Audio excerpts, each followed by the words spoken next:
Imagine dropping like $10 million on a house, Right. and the actual physical house is the least important part of the deal. Yeah, it sounds completely counterintuitive to most people. Exactly. I mean, for you or me, buying a home is this highly practical math equation.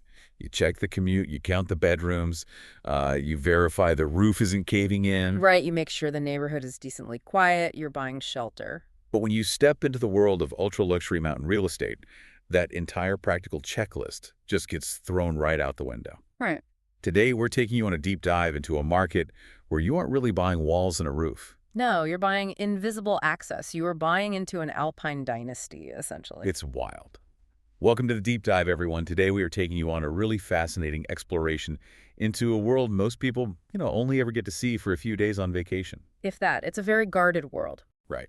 We're pulling back the curtain on the ultra-luxury real estate market in Park City, Utah. And our roadmap for this journey today comes from the curated website and the newsletters of Nicole Bowdle. Yeah, she's a highly specialized local luxury real estate guide in Park City. Exactly. And she handles properties that routinely trade anywhere from $3 million to, well, way over $10 million. And her framework offers this incredible masterclass in how this specific tier of commerce actually operates behind closed doors, because it is far more complex than just, wealthy people buying pretty cabins. Oh, absolutely. So our mission today is for you to really deconstruct how the ultra-wealthy navigate this hyper-exclusive market.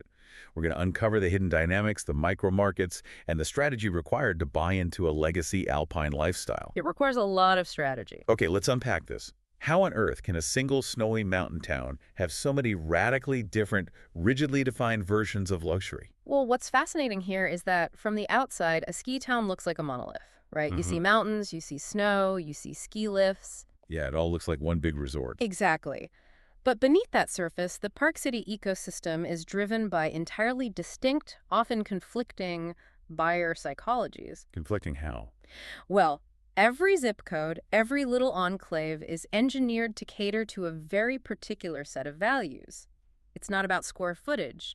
It's about purchasing a highly specific, curated way of life. Okay, and to really understand how this luxury ecosystem functions, we kind of had to start at the foundation, right? The geographical divide. Yes, the geography essentially dictates your entire lifestyle from the moment you wake up. Right, so we're looking at the tale of two zip codes, basically.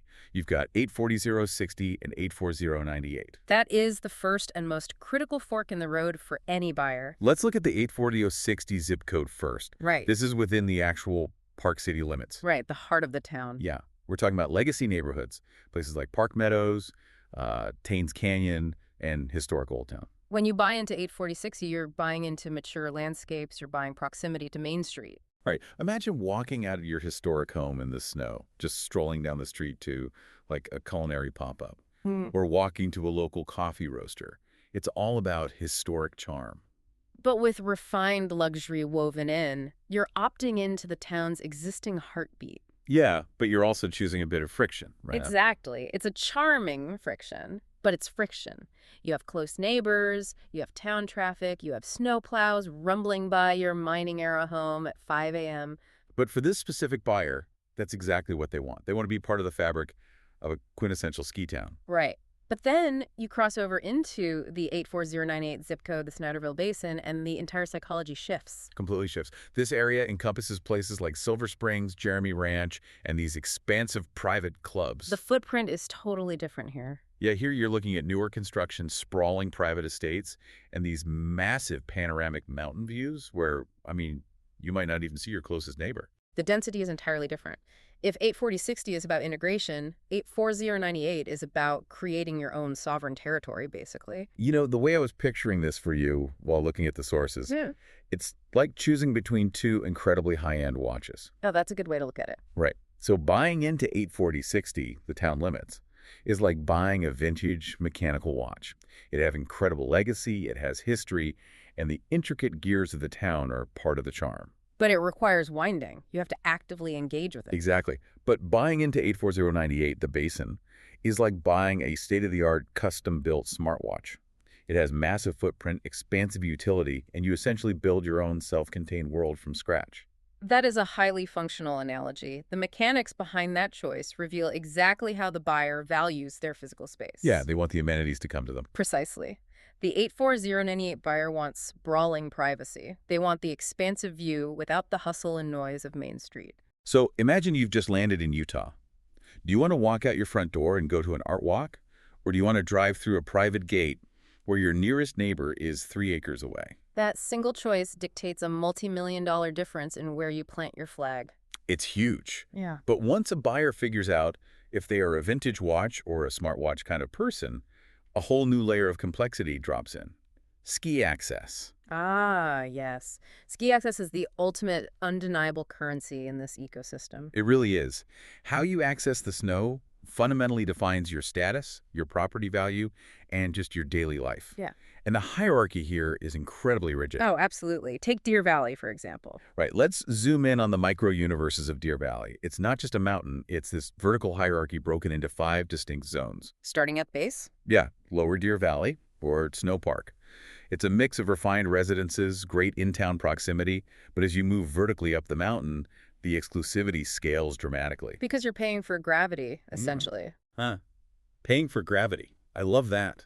So you hit Upper Deer Valley, Silver Lake, which is the operational heart of the resort. Right. When you buy in Silver Lake, you're paying for the engineering and the sheer privilege of immediate, true ski-in, ski-out access. But wait, it goes even higher and more exclusive than that. It does. Then you reach Empire Pass. Yes, Empire Pass. The sources describe this as Deer Valley's most exclusive enclave. This is home to ultra-luxury spots like Montage and Summit Blank. You aren't just getting ski access there. You're getting 5-star service. And then there's Deer Crest, right? Yeah. A private, gated, estate-style community right on the mountain with unmatched privacy. Yes, very isolated, very exclusive. And finally, you have Deer Valley East Village. The sources call this the next chapter, anchored by the new Four Seasons. It's transformative, modern alpine design. Notice the progression there. From town adjacent to mountain integrated to private staff to gated isolation to entirely new, future-forward ecosystems. It's a literal ladder of luxury.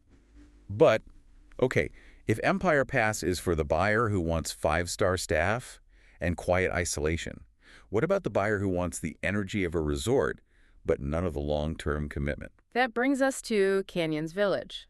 Right. The insights frame Canyons Village as this vibrant lock-and-leave lifestyle, essentially permanently on vacation. Exactly. It's anchored by slopeside condos like DeerValleyParkCity. High energy, après-ski, strong rental appeal. But I have to push back hard on this concept. Okay, why is that? Because looking at these details, Canyons Village sounds less like a traditional neighborhood and more like a high-end resort hotel disguised as a neighborhood. Well, it is a hotel condo setup, yes. Right. And are you seriously telling me that today's ultra-luxury buyer, someone dropping $5, $7, maybe $10 million, actually wants a hotel condo? Doesn't buying a condo in a massive, buzzing complex completely dilute the exclusivity? I see why you'd think that. I mean, they are spending $8 million to share an elevator with vacationers. If we connect this to the bigger picture, it makes perfect rational sense. You have to understand the specific demographic buying into these areas. Okay, explain that to me. Who is buying these? We are talking about the concept of effortless luxury. For many of these buyers, their most scarce and valuable resource is not money. It's time. Exactly. Time is the ultimate luxury. When you buy a sprawling, traditional $10 million mountain estate, you are essentially buying a second or third job in property management. Oh, man.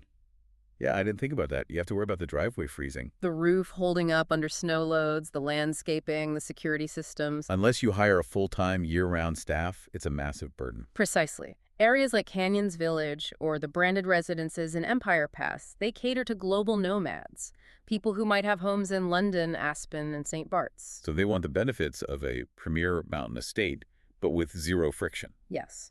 The lock-and-leave lifestyle means they can fly in, have their skis waiting, ski directly to their door, enjoy a high-energy culinary scene downstairs. And when they leave on Sunday night, they turn the key and literally never think about the property again until next season. Exactly. The maintenance, the security, the room service, it's all handled. They aren't diluting their exclusivity, they're buying their time back. Wow. Okay, when you frame it as a mechanism for buying back time, effortless luxury makes a lot of sense. You're basically buying a teleportation device to a perfect vacation. That's a great way to put it. But as exclusive as a slopeside condo with room service is, there's an even higher tier here, right? Almost an invisible tier of this market. Yes, for those who want to build their legacy from the ground up or live entirely out of the public eye. Here's where it gets really interesting. The invisible market, the gating communities, and off-market new builds. This is where the market mechanics become incredibly opaque to the average observer. Yeah, the sources list these private, gated, and golf communities. Marcella Club, Promontory, Victory Ranch, Toohey, Red Ledges, Glen Wild. These aren't just neighborhoods with the gate at the front. No. They function like autonomous nation-states. They offer championship golf, their own private ski access, equestrian facilities, wellness centers. It's a fully integrated ecosystem. You could conceivably fly in, enter the gates, and never interact with the actual public town of Park City at all. Which is wild. But the real complexity lies in how you actually acquire a property in these enclaves, or in the marquee new developments like Founders Place or around the Jordanelle area. Right, because it's not as simple as just browsing listings online. Exactly. I always assumed if you had $10 million burning a hole in your pocket, you just called an agent, pointed at a map, and built a house. Not at this level. The reality described here is essentially a covert operation. The insights emphasize the absolute necessity of insider access. It's vital. You need it to navigate builder timelines, release phases, and developer negotiations long before these projects are ever public. So it's all happening behind the scenes. Yes, this is a crucial economic concept for you to grasp about ultra-luxury real estate. It is an information economy. It relies heavily on the whisper market. Okay, break that down for me. How does the whisper market actually work? Why wouldn't a developer just list a spectacular property publicly to get the most eyes on it? Because at this tier, maximum exposure isn't always the goal. Curated exposure is. Curated exposure, okay. Normally, a house goes on the MLS, a public database. But in the ultra-luxury tier, a developer breaking ground on a highly exclusive new phase doesn't put up a billboard. Right. They don't want a bunch of random people driving. Exactly. They want to test pricing quietly, they want to secure early capital, and they want reliable buyers who can close without a fuss. So what do? They quietly call 3 or 4 highly connected, localized guides before the public even knows the project exists. Wait, really? So the deal is essentially done over a private lunch before the foundation is even poured? Exactly. The developer rewards the local guides who have a track record of bringing reliable, vetted money. If your guide isn't getting that phone call, that property effectively does not exist to you. The premier lots, the ones with the absolute best panoramic views or unencumbered ski access, they trade hands invisibly. So if you're a buyer attempting to enter this market, relying on public internet searches, you are flying totally blind. Completely blind. You're only seeing the picked-over inventory that the insiders have already passed on. It's an invisible VIP line. Right. Without insider representation, you cannot secure preferred positioning or negotiate effectively. You have zero insight into the developer's true timeline. Which brings us perfectly to the psychology of the high-end buy. Navigating these hidden whisper markets, getting past the gates of these autonomous clubs, it requires a very specific type of guide. Yes, someone who actually holds the keys to this kingdom. And the profile of Nicole Bowdle in these materials is really fascinating in that regard. She's raised in Park City. She says, and I'm quoting here, "This isn't a market I discovered. It's a place I've watched evolve for decades." That historical context is everything. You cannot algorithm your way to decades of local relationships. Yes. You really can't. And her whole operating philosophy is built on providing clarity, not chaos, and strategy, not pressure. Which is very telling about this tier of real estate. She explicitly talks about treating the client's money, quote, like it matters because it does. This raises an important question about the modern role of a luxury advisor. Yeah. Because the standard cynical perception of a real estate agent is someone aggressively pushing a fast sale just to capture a massive commission check. Right, especially at these price points. But the advisory philosophy outlined in these sources is profoundly different. It's shockingly empathetic, really. It is refreshing empathy. An $8 or $10 million purchase is highly emotional. It involves legacy money, family trusts, visions of where grandchildren will grow up. Yeah, it's not just a transaction. Exactly. The guide states her primary goal is to help clients decide if it is even the right move for them at the right time. She acts as a protector, shielding clients from costly mistakes rather than pushing for an ego-driven deal. So what does this all mean for you, the listener? I mean, think about your own professional life, whatever industry you work in. It translates perfectly. It does. You know firsthand that relying on an automated system or a quick internet search will never, ever beat deep, localized, institutional knowledge. Trust and local fluency are the ultimate currencies. Exactly. In a market where millions of dollars are shifting invisibly, you aren't just hiring someone to open a door. You're hiring their entire lifetime of watching a mountain town evolve. You are leveraging their relationships. You're buying their insight into long-term patterns that simply don't show up in online searches. And that brings us back to the reality of what Park City actually is at its core. As we bring this deep dive to a close, it's vital to remember that a market like this isn't just a map of ski runs and zip codes. No, it is a living, breathing community. It has a year-round pulse. We're talking about summer festivals, outdoor movies, culinary pop-ups.